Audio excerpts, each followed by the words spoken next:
Hi friends, welcome to our channel. Today special. இன்றைக்கி என்ன ஸ்பெஷல்னு பார்த்தீங்கன்னா, நம்ம உளுந்தம்பருப்பு கூட கருப்பட்டி, சுக்கு இதெல்லாம் போட்டு சத்தான அண்ட் சுவையான ஒரு உளுந்தங்கஞ்சி எப்படி செய்கிறதுன்னு பார்க்கலாம்.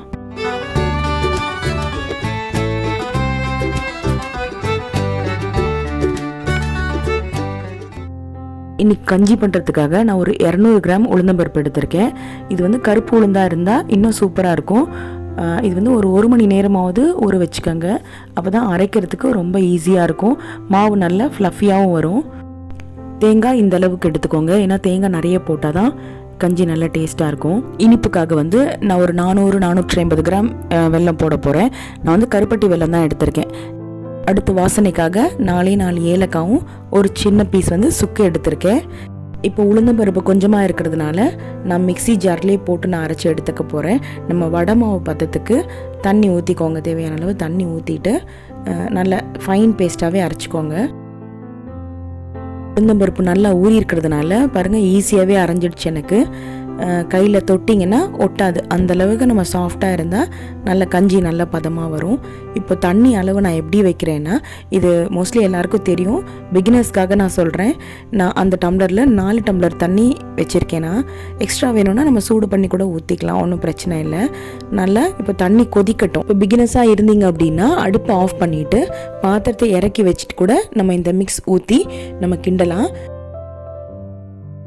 நான் கஞ்சி வந்து செமி சாலிடாக செய்கிறதுக்காக தான் தண்ணி கம்மியாக வச்சுருக்கேன்.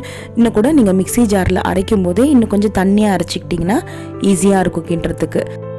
ஓரளவுக்கு வந்து அகலமாக அடிகனமான பாத்திரம் எடுத்துக்கிட்டிங்கன்னா கொஞ்சம் ஈஸியாக இருக்கும் நம்ம செய்கிறதுக்கு. ஒரு 5 மினிட்ஸ் நீங்கள் கண்டினியூஸாக இந்த மாதிரி நீங்கள் கிண்டி விட்டுட்டு இருந்தீங்கன்னா கட்டி வந்து ஃபார்ம் ஆக வாய்ப்பே இல்லை. உளுந்தங்கஞ்சி வந்து இன்னொரு மெத்தட்லேயும் நம்ம பண்ணலாம். எப்படின்னா, உளுந்தை நல்லா செவக்க வறுத்துட்டு அதுக்கப்புறம் இதே மெத்தடில் நம்ம செய்யலாம். ஏன்னா பச்சை வாசனை அதில் அவ்வளோக்கா வராது.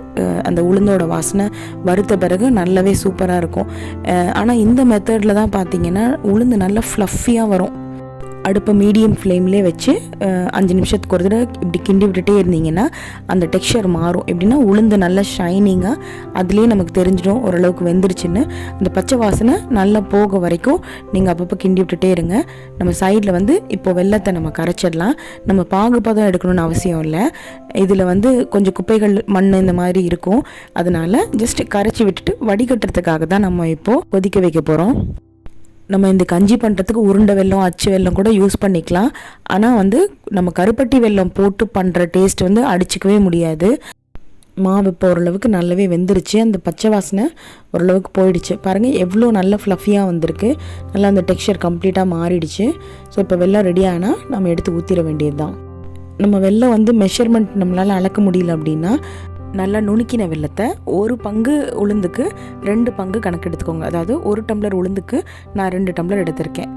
அவ்வளோதாங்க, வெல்லம் கரைஞ்சிடுச்சு. ஓரளவு கரைஞ்ச பிறகு நம்ம இதை எடுத்து வடிச்சிடலாம். ஏன்னா கல், மண், தூசி ஏதாவது ஒன்று இருக்கும், நம்ம நல்லா வடித்து எடுத்துடலாம். ஃபஸ்ட்டு ஒரு பேட்ச் நான் ஊற்றிட்டு கொஞ்சம் கரையாமல் இருக்கிறத மறுபடியும் தண்ணி ஊற்றி கொதிக்க வச்சு உங்களுக்கு இப்போ நான் காமிக்கிறேன். பாருங்கள் இதில் எவ்வளோ தூசி இருக்குன்னு. கல், மண் கட்டாயமாக இருக்கும் இதில். நம்ம இந்த கருப்பட்டி பயன்படுத்தும் போது பார்த்திங்கன்னா கலர் டார்க்காக தான் இருக்கும். பரவாயில்ல, நம்ம வெள்ளையாக இருக்கிற சர்க்கரையை விட இது தூசியாக இருந்தாலும் சரி, கலர் கொஞ்சம் கருப்பாக இருந்தாலும் சரி, இதுதான் ரொம்ப பெஸ்ட்டு, உடம்புக்கும் ரொம்ப நல்லது. நம்ம என்ன தான் இட்லி தோசையில் உளுந்து பயன்படுத்தினா கூட இந்த உளுந்தங்கஞ்சி செய்யும்போது முழுமையாக உளுந்தை மட்டுமே வச்சு நம்ம செய்கிறோம். இன்னொன்று அது கூட கருப்பட்டி, அப்புறம் சுக்கு, இந்த மாதிரி விஷயங்கள் வந்து உடம்புக்கு ஒரு மருந்தாகவும் பயன்படுது. என்னதான் பீட்சா, பர்கர் இந்த மாதிரி ஃபாஸ்ட் ஃபுட் வந்தாலும் நம்ம இந்த உணவெல்லாம் மறக்காமல் அப்பப்போ குழந்தைங்களுக்கு செஞ்சு கொடுக்கணும். அவ்வளோதான், ஆல்மோஸ்ட் கஞ்சி இப்போ ரெடி ஆகிடுச்சு. ஸோ நம்ம ஆஃப் பண்ணுறதுக்கு முன்னாடி நம்ம வாசனைக்காக ஏலக்காயும் சுக்கையும் பவுடர் பண்ணிக்கலாம். நம்ம மிக்ஸி ஜார்லேயும் அரைக்கலாம். என்னென்னா சுக்கு ரொம்ப ஹார்டாக இருக்கிறதுனால இதில் தட்டிட்டு அதுக்கப்புறமா நீங்கள் மிக்ஸி ஜாரில் போட்டிங்கன்னா நல்லா ஃபைன் பவுடர் ஆகிடும். ஓரளவுக்கு நல்லாவே பவுடராக போடுங்க. ஏன்னா அந்த திப்பியெல்லாம் குழந்தைங்க வாயில் பட்டுச்சுன்னா அது நல்லா இருக்காது. ஸோ அந்த மேலே இருக்கிற திப்பியெல்லாம் நான் எடுத்து டீ பவுடரில் போட்டுக்குவேன். நம்ம வந்து டீ வைக்கும்போது அது நல்ல ஃப்ளேவர் நல்லாயிருக்கும். ஸோ ஓரளவுக்கு நல்லா பவுடர் ஆன பிறகு நீங்கள் அதில் போட்டுடுங்க. அதுக்கு முன்னாடி நான் காமிச்ச அந்த 1 மூடி தேங்காயை நான் கம்ப்ளீட்டாக போட்டுட்டேன். தேங்காய் ஏன்னா இது கஞ்சி கொஞ்சம் வளவளன்னு இருக்கிறதுனால தேங்காய் நம்ம நிறைய போட்டால் நல்லாயிருக்கும், வாயில் கடித்து சாப்பிட்றதுக்கு நல்லாயிருக்கும். நான் கொஞ்சம் தேங்காய் வந்து சில்லாக வெட்டியும் போடுவேன். அதோட தேங்காய் பூ வந்து நிறைய போடுவேன் நான். வேணும்னா இந்த மாதிரி தேங்காய் பூ சாப்பிட பிடிக்காதவங்க தேங்காய் பால் எடுத்து கூட ஊற்றிக்கலாம், அதுவும் இன்னும் டேஸ்ட்டு நல்லாயிருக்கும். தேங்காய் போட்ட பிறகு ரொம்ப கொதிக்க விடக்கூடாது, ஜஸ்ட் ஒரு 5 நிமிஷம் தேங்காய் போட்டுட்டு அதுக்கு பிறகு நம்ம தட்டி வச்சுருக்க அந்த பவுடர் ஆக்கின சுக்கும் ஏலக்காவும் போட்டுடுங்க.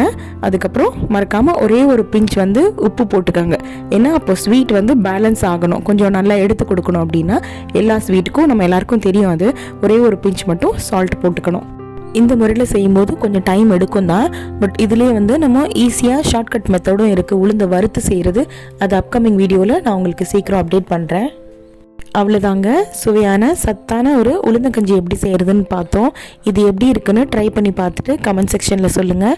இந்த வீடியோ பிடிச்சிருந்தது அப்படின்னா லைக் பண்ணுங்கள், உங்கள் ஃப்ரெண்ட்ஸ் அண்ட் ஃபேமிலிக்கு ஷேர் பண்ணுங்கள், மறக்காமல் சப்ஸ்கிரைப் பண்ணுங்கள்.